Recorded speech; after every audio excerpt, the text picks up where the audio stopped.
شروع اللہ کا نام لے کر جو بڑا مہربان نہایت رحم والا ہے۔ اے نبی، ہم نے تم کو فتح دی، فتح بھی کھلی اور واضح، تاکہ اللہ تمہاری اگلی اور پچھلی کوتاہیاں بخش دے اور تم پر اپنی نعمت پوری کر دے اور تم کو سیدھے رستے چلاتا رہے، اور تاکہ اللہ تمہاری بھرپور مدد کرے۔ وہی تو ہے جس نے مومنوں کے دلوں پر تسکین نازل فرمائی تاکہ ان کے ایمان کے ساتھ اور ایمان بڑھے، اور آسمانوں اور زمین کے لشکر سب اللہ ہی کے ہیں، اور اللہ جاننے والا ہے، حکمت والا ہے۔ یہ اس لیے کہ وہ مومن مردوں اور مومن عورتوں کو بہشتوں میں جن کے نیچے نہریں بہ رہی ہیں داخل کرے، وہ اس میں ہمیشہ رہیں گے، اور تاکہ ان سے ان کے گناہوں کو دور کر دے، اور یہ اللہ کے نزدیک بڑی کامیابی ہے۔ اور اس لیے کہ منافق مردوں اور منافق عورتوں اور مشرک مردوں اور مشرک عورتوں کو جو اللہ کے بارے میں برے برے خیال رکھتے ہیں عذاب دے، انہی پر برے حادثے واقع ہوں، اور اللہ ان پر غصے ہوا اور ان پر لعنت کی اور ان کے لیے دوزخ تیار کی، اور وہ بری جگہ ہے۔ اور آسمانوں اور زمین کے لشکر اللہ ہی کے ہیں، اور اللہ غالب ہے، حکمت والا ہے۔ اے نبی، ہم نے تم کو احوال بتانے والا اور خوشخبری سنانے والا اور خبردار کرنے والا بنا کر بھیجا ہے، تاکہ مسلمانوں تم لوگ اللہ پر اور اس کے پیغمبر پر ایمان رکھو اور اس کی مدد کرو اور اس کی تعظیم کرو، اور صبح و شام اس کی تسبیح کرتے رہو۔ اے نبی، جو لوگ تم سے بیعت کرتے ہیں وہ در حقیقت اللہ سے بیعت کرتے ہیں، اللہ کا ہاتھ ان کے ہاتھوں پر ہے۔ پھر جو شخص عہد کو توڑے تو عہد توڑنے کا نقصان اسی کو ہے، اور جو اس بات کو جس کا اس نے اللہ سے عہد کیا ہے پورا کرے تو وہ اسے عنقریب اجر عظیم دے گا۔ اے نبی، جو گنوار پیچھے رہ گئے وہ تم سے کہیں گے کہ ہم کو ہمارے مال اور اہل و عیال نے روک رکھا تھا، سو آپ ہمارے لیے اللہ سے بخشش مانگیں۔ یہ لوگ اپنی زبان سے وہ بات کہتے ہیں جو ان کے دل میں نہیں ہے۔ کہہ دو کہ اگر اللہ تم لوگوں کو نقصان پہنچانا چاہے یا تمہیں فائدہ پہنچانے کا ارادہ فرمائے تو کون ہے جو اس کے سامنے تمہارے لیے کسی بات کا کچھ اختیار رکھے؟ کوئی نہیں، بلکہ جو کچھ تم کرتے ہو اللہ اس سے واقف ہے۔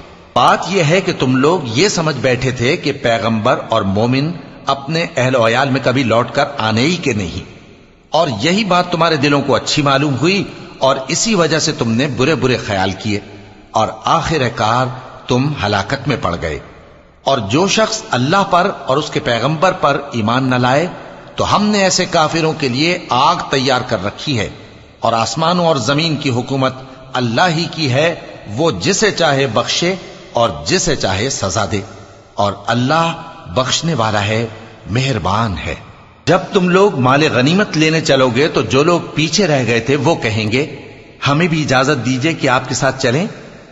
یہ چاہتے ہیں کہ اللہ کے قول کو بدل دیں۔ کہہ دو کہ تم ہرگز ہمارے ساتھ نہیں چل سکتے، اسی طرح اللہ نے پہلے سے فرما دیا ہے۔ پھر کہیں گے نہیں، تم تو ہم سے حسد کرتے ہو۔ بات یہ ہے کہ یہ لوگ سمجھتے ہی نہیں مگر بہت کم۔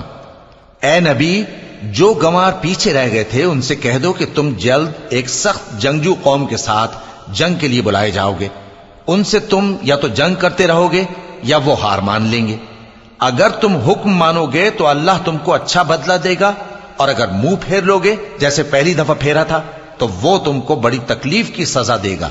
نہ تو اندھے پر سختی ہے سفر جنگ سے پیچھے رہ جانے میں، اور نہ لنگڑے پر اور نہ بیمار پر سختی ہے۔ اور جو شخص اللہ اور اس کے پیغمبر کے فرمان پر چلے گا اللہ اس کو بہشتوں میں داخل کرے گا جن کے نیچے نہریں بہ رہی ہیں، اور جو روگردانی کرے گا وہ اسے دردناک عذاب دے گا۔ اے پیغمبر، جب مومن تم سے اس درخت کے نیچے بیعت کر رہے تھے تو اللہ ان سے خوش ہوا، اور جو صدق و خلوص ان کے دلوں میں تھا وہ اس نے معلوم کر لیا تو ان پر تسکین نازل فرمائی، اور انہیں جلد فتح عنایت کی، اور بہت سی غنیمتیں وہ آئندہ بھی حاصل کریں گے، اور اللہ غالب ہے، حکمت والا ہے۔ اللہ نے تم سے بہت سی غنیمتوں کا وعدہ فرمایا ہے کہ تم ان کو حاصل کرو گے، پھر اس نے یہ غنیمت تمہیں جلدی سے دلوا دی، اور لوگوں کے ہاتھ تم سے روک دیے۔ غرض یہ تھی کہ یہ مومنوں کے لیے اللہ کی قدرت کا نمونہ بن جائے، اور وہ تم کو سیدھے رستے پر چلائے۔ اور کچھ اور غنیمتیں دے گا جن پر تم قدرت نہیں رکھتے، اور وہ اللہ ہی کی قدرت میں ہیں، اور اللہ ہر چیز پر قادر ہے۔ اور اگر تم سے کافر لڑتے تو وہ پیٹ پھیر کر بھاگ جاتے، پھر وہ کسی کو نہ دوست پاتے اور نہ مددگار۔ یہی اللہ کی عادت ہے جو پہلے سے چلی آتی ہے، اور تم اللہ کی عادت میں کبھی تبدیلی نہ پاؤ گے۔ اور وہی تو ہے جس نے تم کو ان کافروں پر فتح یاب کرنے کے بعد سرحد مکہ میں ان کے ہاتھ تم سے اور تمہارے ہاتھ ان سے روک دیے، اور جو کچھ تم کرتے ہو اللہ اس کو دیکھ رہا ہے۔ یہ وہی لوگ ہیں جنہوں نے کفر کیا اور تم کو مسجد حرام سے روک دیا، اور قربانیوں کو بھی کہ اپنی جگہ پہنچنے سے رکی رہیں۔ اور اگر ایسے مسلمان مرد اور مسلمان عورتیں نہ ہوتی جن کو تم جانتے نہ تھے کہ اگر تم ان کو پامال کر دیتے تو تم کو ان کی طرف سے بے خبری میں نقصان پہنچ جاتا، تو بھی تمہارے ہاتھ فتح رہتی، مگر تاخیر اس لیے ہوئی کہ اللہ اپنی رحمت میں جس کو چاہے داخل کر لے۔ اور اگر دونوں فریق الگ الگ ہو جاتے تو جو ان میں کافر تھے ان کو ہم دکھ دینے والا عذاب دیتے۔ جب کافروں نے اپنے دلوں میں ضد کی اور ضد بھی جاہلیت کی تو اللہ نے اپنے پیغمبر اور مومنوں پر اپنی طرف سے تسکین نازل فرمائی اور ان کو پرہیزگاری کی بات پر قائم رکھا، اور وہ اسی کے مستحق اور اہل تھے، اور اللہ ہر چیز سے خبردار ہے۔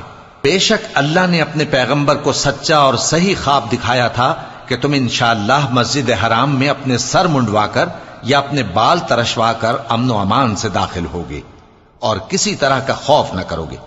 جو بات تم نہیں جانتے تھے اللہ کو معلوم تھی، سو اس نے اس سے پہلے ہی جلد ایک فتح عطا فرمائی۔